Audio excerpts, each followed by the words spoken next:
Kutoka ukanda wa Pwani, kaunti ya Kilifi Chonyi, tarehe 19 Aprili mwaka 2025, Presenter Kai Gwiji wa runinga na kipenzi cha mashabiki kote nchini alifunga ndoa rasmi na mpenziwe Diana Yegon katika hafla ya kifahari. Harusi hiyo ilipambwa na upepo mwanana wa bahari ya Hindi na mandhari ya kuvutia.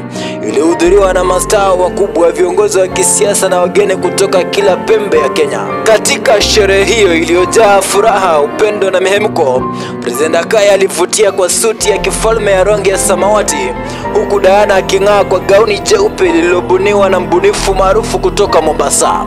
Hotuba za pongezi zilitawala na mdundo wa taarabu na nyimbo za Kiswahili zikatingiza anga la Chonyi.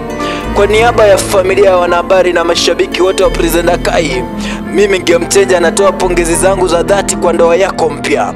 Hongera Kai na Diana, nyinyi ni miamba tena mfano mpya katika jamii. Safari yenu ya ndoa iwe yenye baraka, amani na furaha tele. Mungu azidi kuwabariki na kuwapigania mnapofungua kurasa mpya wa maisha. Siku zote tuzidi kuombeana mwisho mwema.